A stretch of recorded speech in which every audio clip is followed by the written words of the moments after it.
Salve, salve nação alvinegra, começando mais um vídeo aqui no canal John do Timão. Então se você tá chegando, já deixa o seu like, se inscreve pra gente bater a meta de 110 mil inscritos, conto com a colaboração de todos, vamos pra cima e vai Corinthians, uma ótima segunda-feira, uma ótima semana para a nação alvinegra. Lembrando, a partir de hoje começa a data FIFA, tá? Então, jogadores aí convocados vão para suas seleções, né, para as sedes, fazem os treinamentos e teremos aí mais 2 rodadas das eliminatórias para a Copa do Mundo e só na próxima quarta-feira que o Corinthians entra em campo, certo? Então teremos aí uma boa pausa nesse momento, uma semana e meia, né, praticamente, de trabalhos, de descanso inicialmente para a nossa equipe, mas de trabalho, de preparação para os últimos 5 jogos do Corinthians, tendo em vista aí que ainda temos um novo objetivo agora, né? Abrir o G7 no Brasileirão e temos a possibilidade de um G8, quem sabe até de um G9, tá? Peço também que me acompanhem pelas redes sociais, Instagram, TikTok, Kawaii, Twitter, todos os links aqui embaixo na descrição. Vamos pra cima e editor, pode rodar a vinheta. Salve o Corinthians! Bom, família, pra gente começar o vídeo, eu queria só trazer uma breve reflexão aqui, que é o seguinte: há quanto tempo que a gente não começava uma semana com essa tranquilidade, com essa paz, com essa... como que eu posso colocar? Essa ausência de ansiedade que a gente tinha na questão do Campeonato Brasileiro. Entrava a data FIFA ou qualquer semana, né? Até semana de jogo, você entrava preocupado. Pô, quarta-feira tem jogo, quinta tem jogo, final de semana tem jogo, o Corinthians não tá bem, o Corinthians não consegue vencer, o Corinthians tá mal, zona do rebaixamento, isso e aquilo. A gente viveu isso o campeonato inteiro, cara. O campeonato inteiro. Agora é o primeiro momento que a gente tem realmente uma tranquilidade, que o Corinthians está na primeira parte da tabela.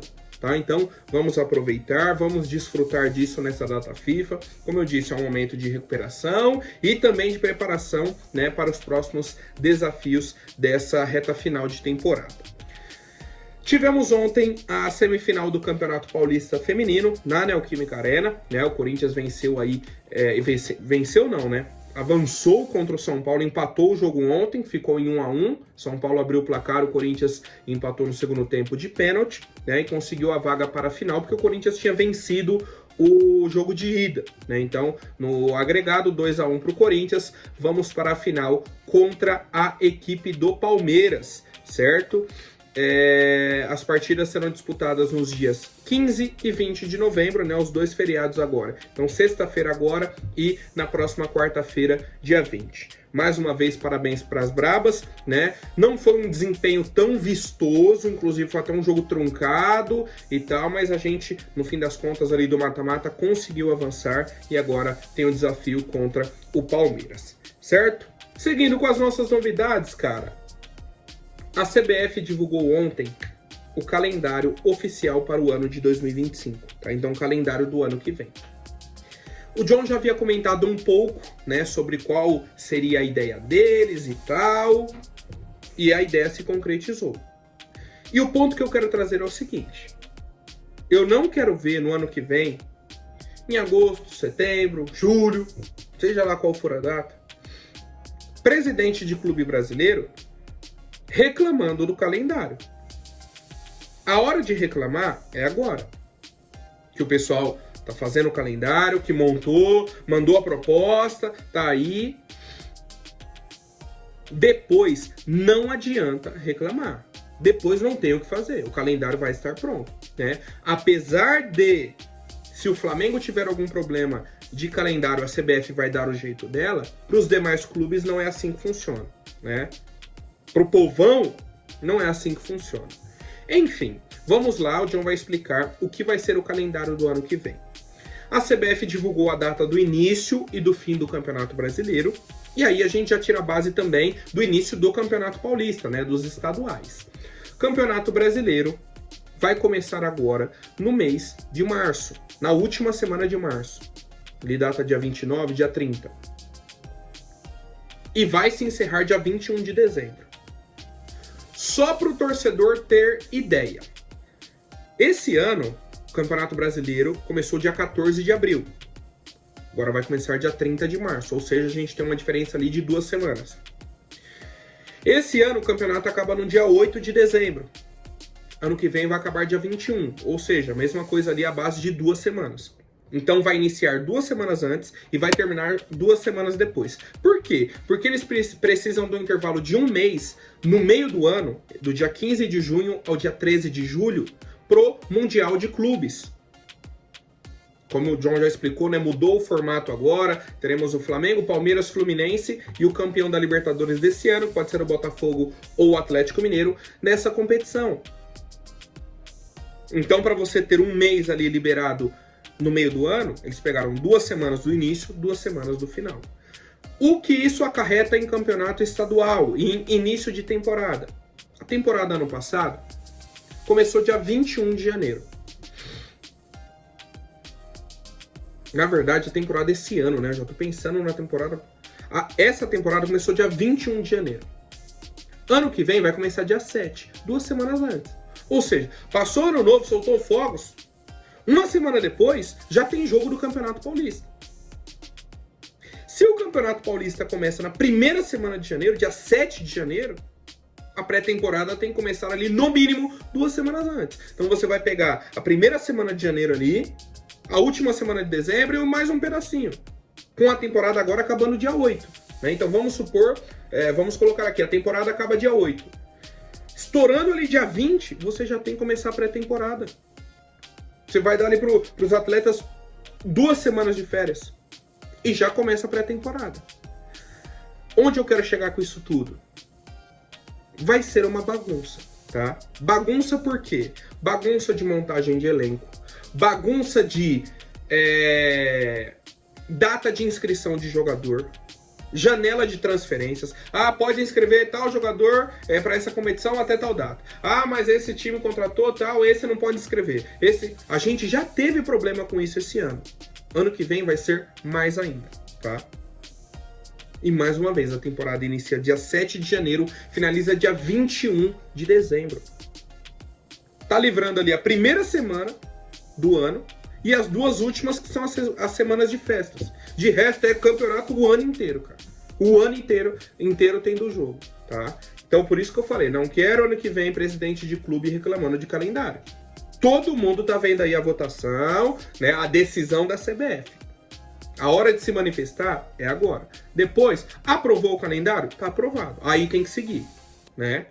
Como eu disse, os times aí que não são apadrinhados pela CBF, tem que seguir o calendário, tá? Então já vão se programando, questão aí da data do dia 7 de janeiro até o dia 21, com essa parada no meio do ano, né? Então o Corinthians teria um mês aí entre o dia 15 de julho e 15 de junho e 13 de julho. Durante o meio do ano, poderia dar ali 2 semanas de férias, depois mais 2 semanas de preparação, mas provavelmente essas datas teremos aí janela de transferências aberta, sabe? Então é aquela muvuca, cara, aquela bagunça que teremos na temporada de 2025. E eu quero saber a opinião de vocês, tá? Se gostaram dessas datas, se não gostaram, qual proposta que vocês trariam ou não. Certo, família? Seguindo com as novidades, falando de mercado da bola, o atacante Pedro Henrique, da equipe do Corinthians, recebeu o contato do Fluminense. Segundo o pessoal do Sangue no Olho aqui, a informação foi inicialmente trazida aí pelo André Hernan, que o Flu tá conversando com ele, né? Ele já foi informado do interesse, ele vê com bons olhos uma transferência, porque ele não tá tendo espaço no Corinthians, né? Quando entra na reta final, já com o jogo ganho, isso e aquilo, só. De resto, não temos. Não temos.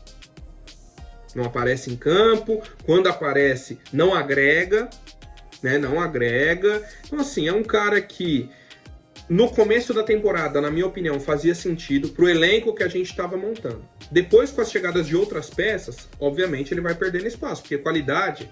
Falta muito pro Pedro Henrique, muito mesmo, tá? Então, assim, era um jogador já para compor elenco, nesse momento não faz sentido, e, cara, se o Flu tá interessado, negocia. Para mim é o seguinte, boa sorte, Pedro Henrique, muito obrigado, né? Que Deus te abençoe, seja feliz aí na sua caminhada, e boa sorte. tá? Libera a venda dele aí pro Fluminense e acabou. E eu quero saber a opinião de vocês, família. Manteriam, né, o Pedro Henrique aqui para a próxima temporada no Corinthians ou não? Negociaria sem problemas.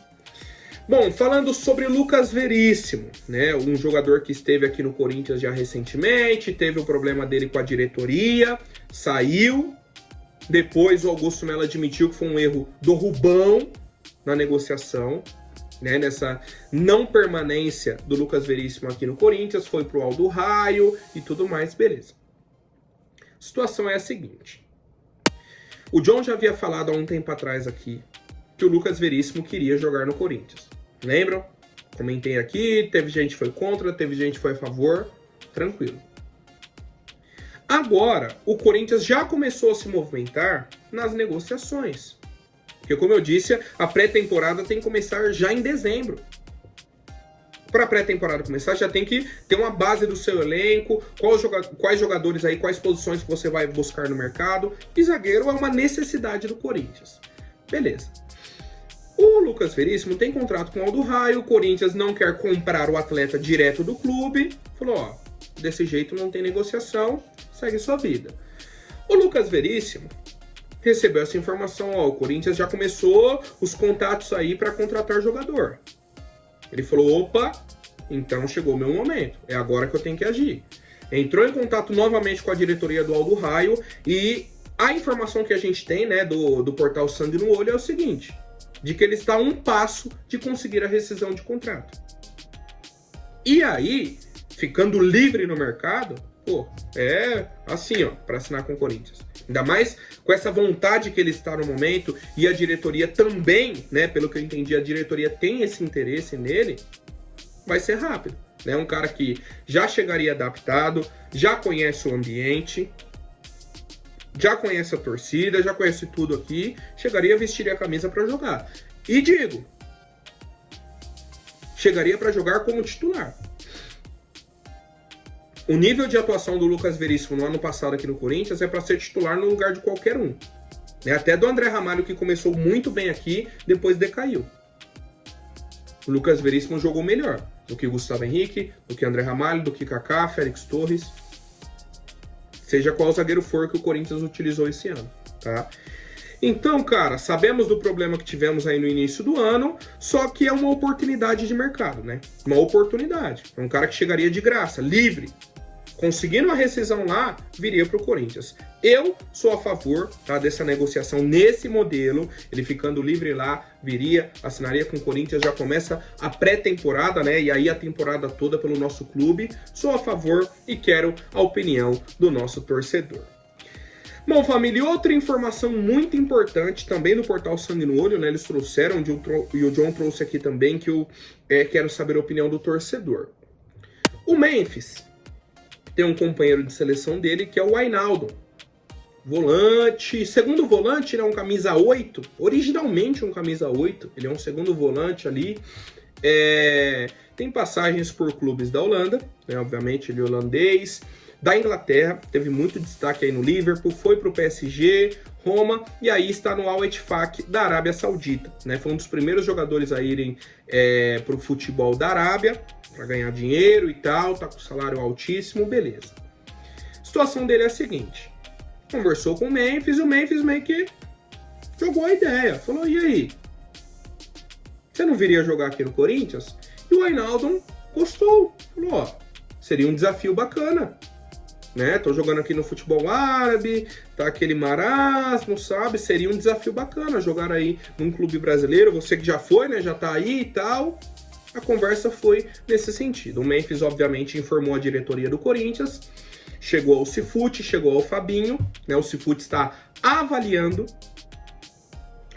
o perfil do atleta dentro de campo, e o Fabinho Soldado está entendendo a condição financeira dele, né, e até de salário, de tempo de contrato, isso e aquilo, está entendendo como que o Corinthians poderia apresentar uma proposta.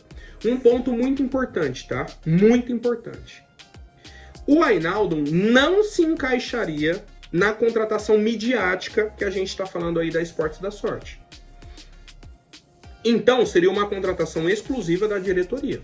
A avaliação da diretoria e o pagamento da diretoria também. Pra mim é o seguinte, o Wijnaldum é um cara excepcional tecnicamente, muito bom de bola, tá com 33 anos, né, vai fazer aí 34. E o principal ponto pra mim é o seguinte, questão financeira, cara. O que mais pega o Corinthians é sempre a questão financeira, não tem jeito. Não dá pra trazer o Wijnaldum com um salário absurdo. O Corinthians não tem essa condição, não precisa fazer um investimento desse nessa posição. Ainda mais se a Esportes da Sorte trouxer outro jogador para essa mesma posição, né? Um camisa 8, midiático, isso e aquilo. Então você começaria a empilhar jogadores da mesma posição ali. Agora um ponto. Se for para trazer isso e vender o Bidon no início do ano, é um ponto do planejamento, tá? Já temos um ponto. Ó, o Bidon, então você não vai ter essa peça aqui, você já traz uma reposição, e aí a Esportes da Sorte quer trazer um jogador midiático, aí ok. Opa, aí você já tá falando de planejamento pro próximo ano. Para mim, o principal ponto do Wijnaldum é a questão financeira, porque tecnicamente é um jogador absurdo. Tá? Muito bom tecnicamente, tanto na marcação quanto em chegada ao ataque. É um jogador muito inteligente, né? Foi destaque aí por onde jogou. Vejo com bons olhos, mas sempre pensando, tá? Sempre pensando nessa parte financeira do nosso clube. E eu quero saber a opinião de vocês, né? O pessoal aí, se já conhecia o Wijnaldum, se não conhece, se acham que é uma boa, não, né? Se acham que trazendo outro jogador holandês traria mais visibilidade para o Corinthians, mesmo não sendo esse jogador midiático, né? Um cara que jogou no Liverpool, PSG, né? Tem passagens aí pela seleção da Holanda, jogou Copa do Mundo, inclusive fez gol no Brasil, né? Em Copa do Mundo, tá? Então, assim, é um cara que tem uma história também no futebol, né? Não é um Zé Ninguém, um desconhecido. Mas não chega a ser o jogador midiático, aquele que, meu Deus, é recorde de audiência só para ver o jogador. Não é, né? Então a gente fica nesse meio termo e eu quero a opinião de vocês, família. Por hoje é isso, amanhã eu volto com mais novidades sobre o nosso Coringão. Até mais, um forte abraço e vai Corinthians!